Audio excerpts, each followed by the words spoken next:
আমাৰ আজকেৰ সংগঠনেৰ জন্য অনুষ্ঠানকে কৰা হবো অপল কৰা হবো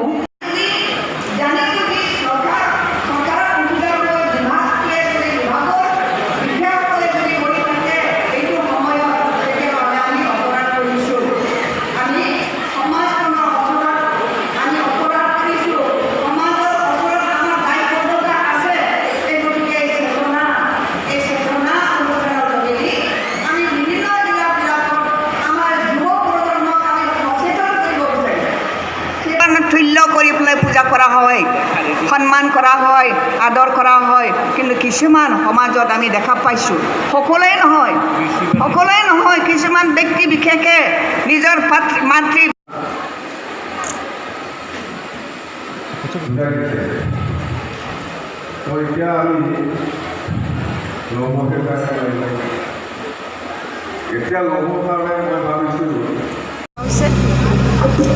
চেতনাৰ অৰ্থটো আমাৰ সমাজখনত কিছুমান ব্যক্তিবিলাকে চাকৰিয়াল ব্যক্তিবিলাক বা মিডিল এজৰ বোৱাৰীবিলাকে নিজৰ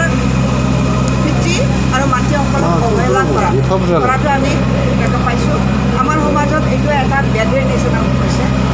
আমাৰ পুত্ৰ আৰু বোৱাৰীবিলাকে নিজৰ পিতৃ আৰু মাতৃক বেলেগ ঠাইত মানে গাড়ীলৈ লৈ যায় পেলাই থৈ অহা, সেইবিলাক মানে প্ৰতিচ্ছবিটো আমি বেছিকৈ দেখা পাইছোঁ।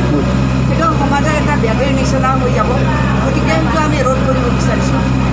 প্ৰত্যেক সন্তান আৰু বোৱাৰীবিলাকে নিজৰ মাতৃ পিতৃবিলাকক যাতে শ্ৰদ্ধা কৰে, আদৰ কৰে, পৰালৈকে মৃত্যুলৈকে যাতে তেওঁলোকে সকলোৰে সহানুভূতি মৰম চেনেহ পোৱাৰ যোগেদি তেওঁলোকে নিজৰ জীৱনটো অতিবাহিত কৰিব পাৰে।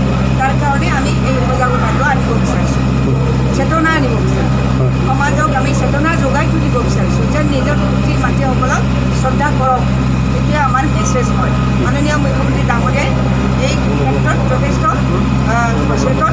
সেইকাৰণে এই চেতনাৰ যোগেদি আমাক